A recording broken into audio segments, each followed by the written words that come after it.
Hey everyone, and welcome back to another Sewer Oasis devlog. For those of you new to the channel, Sewer Oasis is a 2D indie Metroidvania game that I'm currently developing with Bevy and Rust. You can probably already tell from the intro that the combat in my game is pretty bad right now, which makes sense because the combat system I had created was stiff and strictly in the prototyping phase. So let's begin our journey and start perfecting the combat in my game. But first, let's take a look at what's changed since the last devlog. The short answer is that not much has changed. In fact, the area that you currently see on screen isn't even the area that we were expanding on in the previous devlog. You might recognize that this area is almost exactly the same as the area in the second devlog of the game. If you take a look at my private GitHub commit history, we can see that there is a large deficit in activity. While this is partially due to a more controlled way of making GitHub commits, I've also not really worked too much on the game recently. The only major improvement I've made is the refactoring of my physics system to run on a fixed time step, which makes behaviors less unpredictable.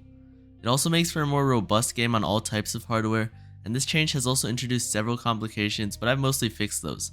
But what I'm glad to say is that we're back to working on the game, and although I'm sorry to say this devlog won't be covering as much ground as the previous ones, it is the beginning of many more productive devlogs. Before we start doing anything crazy to our combat system, let's take a look at what it currently looks like under the hood. Since my game uses a custom physics system, I've rewritten and extended it into a contorted mess as I've slowly added more and more mechanics to the game. It currently uses some very hacky and questionable methods to implement combat. To give you an example of this, I'm storing the velocity of the movement of the player separate from that of the knockback and adding them up after processing. The reason I do this in the past was because I was trying to bypass the speed cap that I set on the player in order to get it to stay at a constant speed before going too fast. My knockback would not be very effective because it would get capped before the player moved even a few pixels. So I decided to allocate some time to make the combat system in my game seem more like a system that could be in an actual game. I'm going to begin by improving the base attack of our game, which is literally just a single swipe melee attack.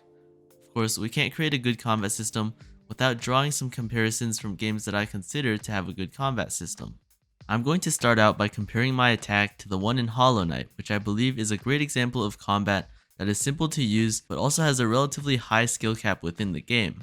I figured a good boss to test this on in Hollow Knight was the Massive Moss Charger, because this guy just charges towards you and is a good way to display some of the mechanics of Hollow Knight. I'm going to fight the boss 2 separate times and you should be able to notice a clear difference. Both times I'll be standing completely still and clicking one button to fight the boss. That was the first time, and now here comes the second time. See if you can notice the difference.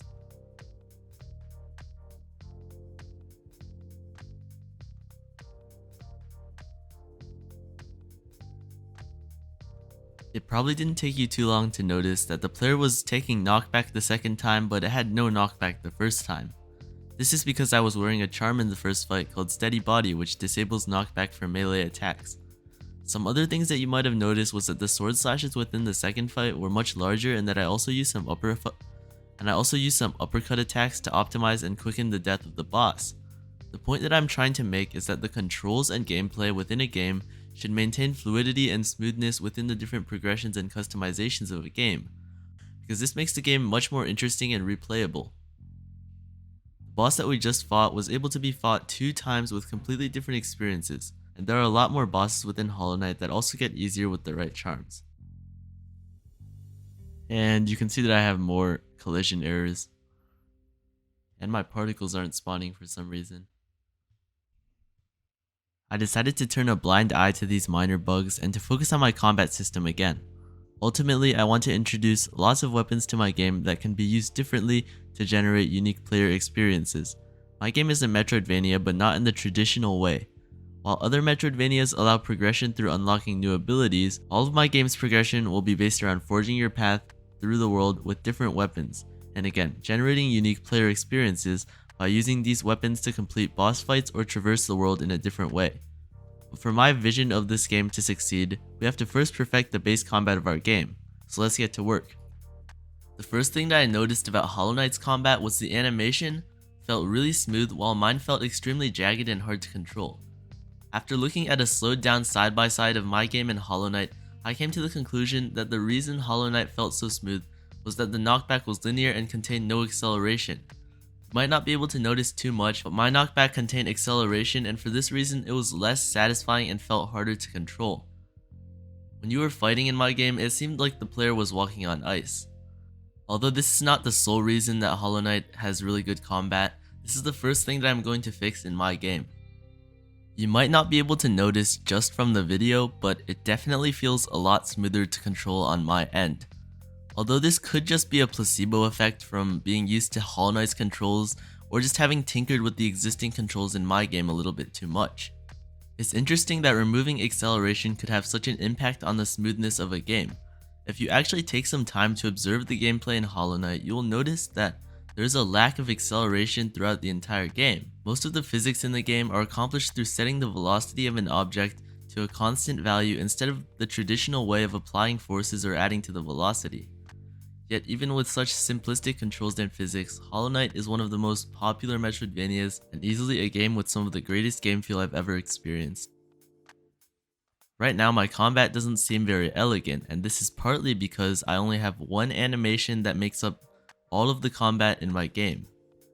Most games will often have a combo pattern which is played out if you continuously press the attack button. This does exist in the form of two animations in Hollow Knight, but I think a better example to look at is some old fighting games such as Street Fighter 2 for the SNES.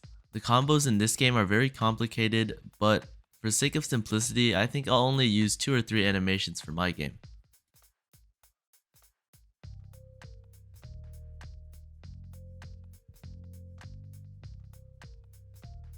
And would you look at that, the combat in my game is a lot more satisfying now. The combo really gives some life to the character instead of having it repeat the same action over and over again.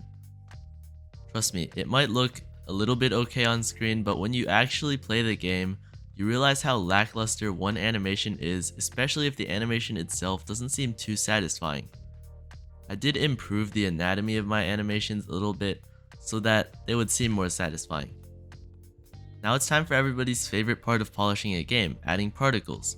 The combat system in my game already contains combos, knockback, and camera shake, but it's still missing that crucial part of game juice.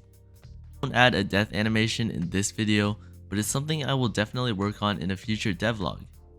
And here's the final result of my combat. This is probably susceptible to change, as I don't think I really perfected it as the title stated. And I think this is probably just a baseline for combat, but you know I need that clickability. But thanks for watching everyone, and have a good day.